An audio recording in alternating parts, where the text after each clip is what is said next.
Hey guys, what is going on? Chris here with Shughead Gaming, bringing you my review for Summer Funland, developed by Monad Rock. And while this is currently available on various VR platforms, this review will of course be on the PSVR version and reviewed on the PS4 Pro.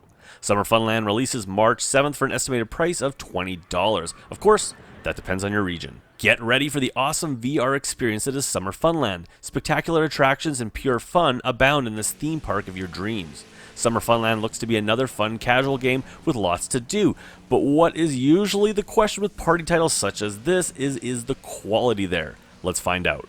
As always guys, if you like this video, please hit that like button, and if you'd like to see more PSVR content from me, please consider subscribing. And for video updates, hit that bell icon. And remember, if you want more PSVR news and info, check Shughead Gaming out on Twitter and Facebook.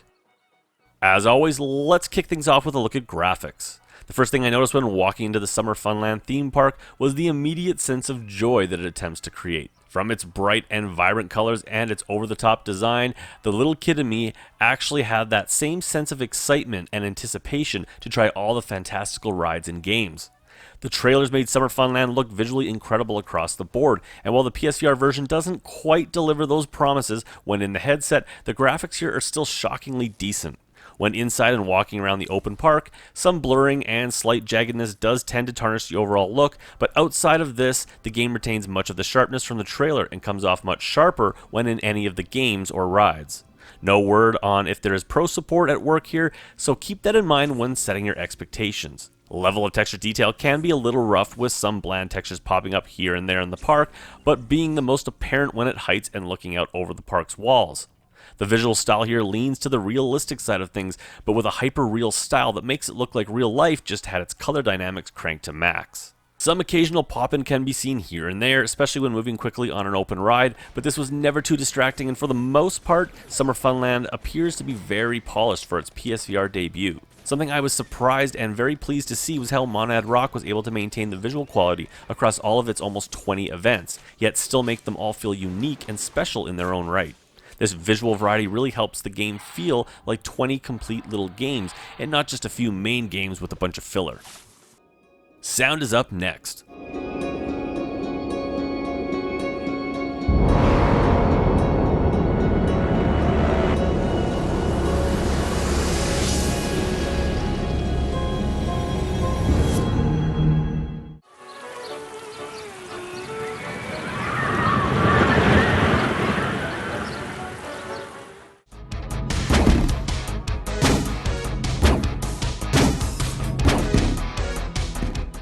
Summer Funland's audio can be summed up in one word: joy.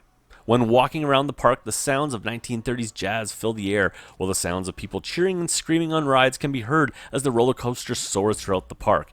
In fact, the sense of being in an actual park was so well done, I could almost taste the hot dogs and mini donuts. Like the visuals, each of the almost 20 events have their own audio identity. From Space Journey with its epic sonic soundscape, to small games like Whack-A-Penguin that sound exactly like you would expect them to.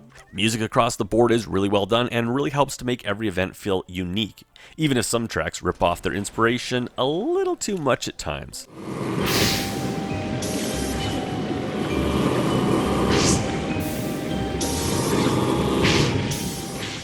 Like the music, sound effects are also excellent across all the games and come off as authentic and polished, except for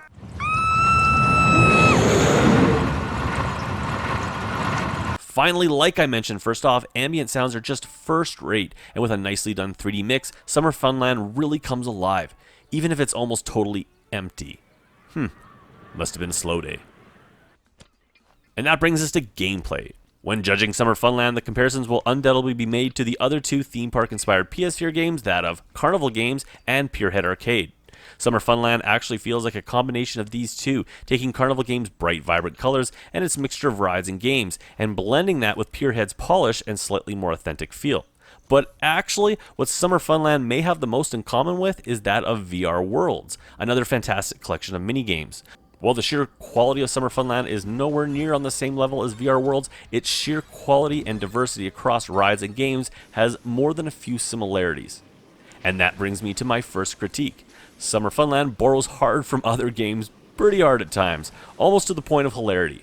Hot Pot is basically Fruit Ninja with better visuals and less depth. Gotham, where you're straight up riding on a bat cycle through Gotham City nonetheless. Underwater World coming off more than a bit similar to VR World's Ocean Descent, and of course, the Maze Course, and its hard leanings to The Witness.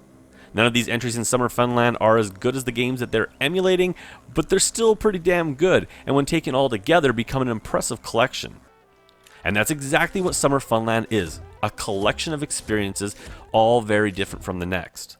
Unlike Pierhead Arcade, the Carnival games lack any leaderboards or real incentive to replay them other than getting a completion star to open up the final event. Additionally, while still fun to experience a few times, rides can run only a few minutes each and lack any real replay value. As a result, Summer Funland becomes a fun pass around the headset type of game that works well to show off different aspects of VR to family and friends. Summer Funland requires the use of 2 move controllers and can be played seated or standing with a moderate amount of room recommended. Tracking was spot on for the most part, working flawlessly with games like Whack-A-Penguin, Catch-A-Squirrel, and Hot Pot, but being a bit frustrating in Maze Manor's Witness-style puzzles where absolute stillness was required at times, and this not being a strong suit of Sony's tracking. Motion sickness could be a bit of an issue with higher speed rides like Gotham, Underwater World, and the roller coaster, but other events should be less of an issue due to the stand-in-place nature and the optional teleportation for getting around the park. For those like myself who appreciate a full-on VR experience, you will love the full locomotion with an optional run feature, but hate the mandatory click turning and forced blinders on the roller coaster, which for me was particularly disappointing as it wasn't super fast and it needed all the excitement it could muster. All in all, a great collection of games that has more hits than misses. Highlights for me being Lighthouse with its excellent climbing wall mechanics, Gotham for the sheer rush, and Hot Pot for its almost superior recreation of Fruit Ninja.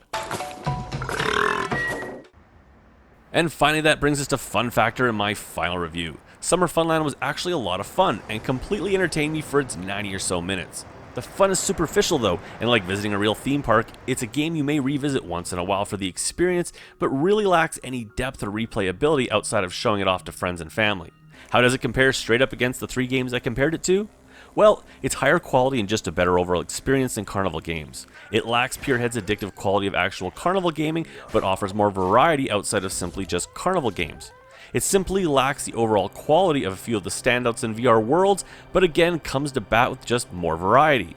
Anyways, I rate games based on a scale of buy, wait for a sale, or burn it to the ground. If you are buying this simply for yourself, waiting for a sale might be a safe choice as you might feel a bit wanting after trying all the events and not really finding a reason to go back. However, if, like me, you love to VR rate people with your headset, this is another great game to keep on hand, with its overall quality and variety making for a nice casual VR night.